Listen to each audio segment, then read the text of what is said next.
प्यारा ॿारो, बाजी गुलबानू जी तरफ़ां तव्हां सभिनी खे भलीकार। तव्हां ॿुधी रहिया आहियो दिलचस्प अखाणियूं। अचो त अॼु जी अखाणी ॿुधूं ऐं लुत्फ़ अंदोज़ थियूं। लाज़र जो मौत, यूहन्ना 11 बाब। यसु इएं छो थियण ॾिनो?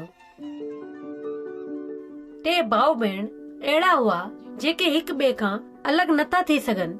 छा तव्हां उन्हनि खे सुञाणो था? मार्था हमेशा सुठे ख्यालनि सां भरियल ऐं कम में मसरूफ़। मरियम ख़ामोश रहंदड़ ऐं थोरो शर्मीली। लाज़र उन्हनि जो भरोसेमंद भाउ। इहे टे ई यसु सां प्यार कंदा हुआ।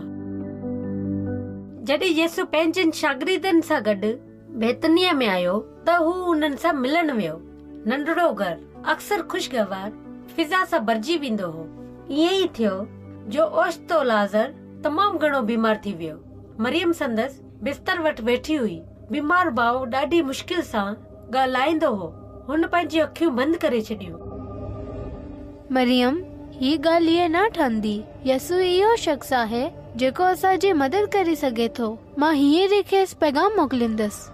पैगाम वठी वञण वारा ॾाढा थकिजी विया, पर हुननि ख़ुदावंद यसु खे दरिया यरदन जे किनारे ते ॻोल्हे लधो।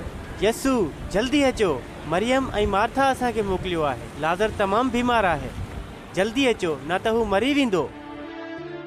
यसु उन्हनि टिन भाउ भेणनि सां प्यार कंदो हो, पर हुन उन्हनि वटि वञण में जल्दी न कई। हू पंहिंजनि शागिर्दनि सां गॾु उते ई रहियो जिते हू मौजूद हो। हुन कुझु ॾींहं गुज़रण ॾिना। हलो, हाणे असीं हलंदासीं। लाज़र सुम्ही वियो आहे। मां वञी खेसि जगाईंदुसि। जेकॾहिं हू सुम्ही वियो आहे त हू जल्दी ॿीहर ठीकु थी वेंदो। सुम्हण सां मुंहिंजो मतिलबु कुझु ॿियो आहे। लाज़र मरी चुको आहे। मरी वियो? मूंखे ख़ुशी आहे त मां हिते न हुयसि। इहा ई सबबु आहे जो तव्हां मूं ते यकीन करणु सिखंदा। शागिर्दनि खे इहो समझ न आयो त इहो सभु छा थी रहियो हो। लाज़र मरी चुको हो ऐं यसु ख़ुशि थी रहियो हो। अहिड़ी हालत में को कीअं हुन ते यकीन कनि हा? शायदि यसु जो ईअं चवण जो मतिलबु इहो त न हो त जॾहिं कंहिं सां का ख़राब ॻाल्हि थी रही हुजे त हू बि हुन ते यकीन रखे।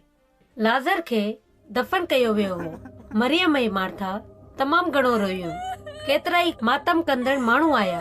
इहे ॿिन्ही भेनरुनि खे तसली ॾियणु चाहींदा हुआ। हाणे मां तव्हांखे हिकु नंढड़ो कमु करण लाइ ॾेई रही आहियां। हुन सवाल जे जवाब बाबति सोचो। जेकॾहिं यसु तव्हांजी दुआ जो फौरी जवाब न ॾे ऐं तव्हांजी मदद न करे त तव्हां छा कंदा? जेकॾहिं हू तव्हां सां ख़राब खां ख़राब थियण ॾे त तव्हां छा कंदा? हुन सभ जे बावजूद छा तव्हां हुन ते यकीन कंदा? थोरो हिन बाबति सोचो ऐं यादि रखो, ईंदड़ ड्रामे में कहाणी जारी रहंदी। ठीकु आहे ॿारो, हाणे बाजी गुलबानो खे इजाज़त ॾियो। ख़ुदा हाफ़िज़।